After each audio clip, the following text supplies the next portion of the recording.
The fourth word. In the name of God, the merciful, the compassionate.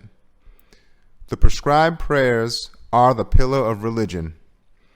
If you want to understand with the certainty that 2 + 2 = 4, just how valuable and important are the prescribed prayers and with what little expense they are gained, and how crazy and harmful is the person who neglects them, pay attention to the following story, which is in the form of a comparison.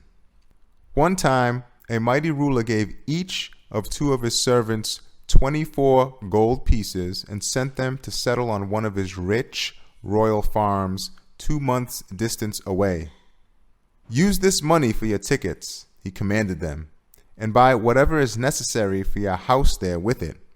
There is a station 1 day's distance from the farm, and there is both road transport and a railway and boats and airplanes. They can be benefited from according to your capital. The 2 servants set off after receiving these instructions. One of them was fortunate so that he spent a small amount of money on the way to the station, and included in that expense was some business so profitable and pleasing to his master that his capital increased 1,000-fold.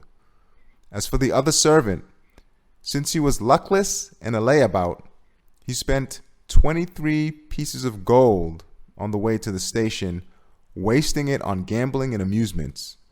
A single gold piece remained. His friend said to him, "Spend this last gold piece on a ticket so that you will not have to walk the long journey and starve.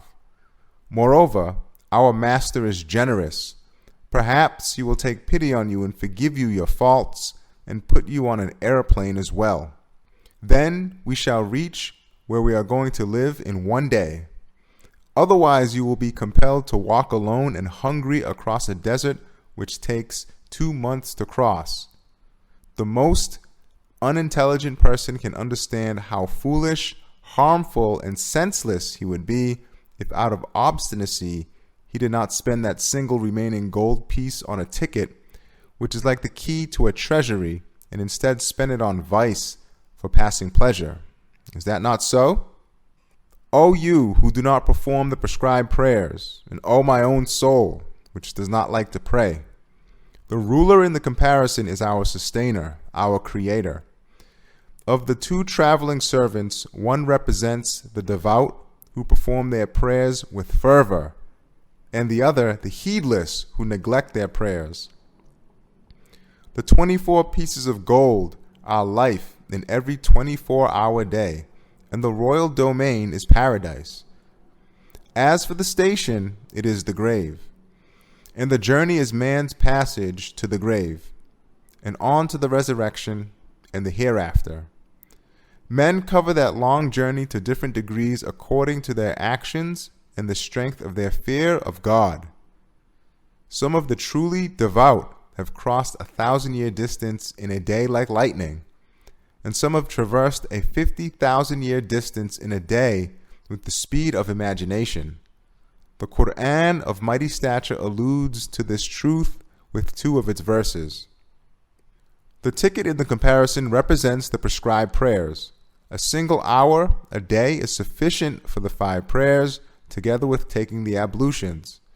So what a loss a person makes who spends 23 hours on this fleeting worldly life and fails to spend 1 hour on the long life of the hereafter. How he wrongs his own self. How unreasonably he behaves. For would not anyone who considers himself to be reasonable understand how contrary to reason and wisdom such a person's conduct is, and how far from reason he has become, if, thinking it reasonable, he gives half of his property to a lottery in which 1,000 people are participating and the possibility of winning is 1 in 1,000, and does not give 1/24 of it to an eternal treasury where the possibility of winning has been verified at 99 out of 100. Moreover, the spirit, the heart, and the mind find great ease in prayer, and it is not trying for the body.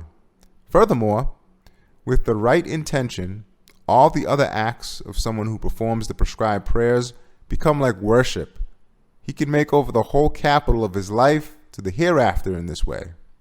He can make his transient life permanent in one respect.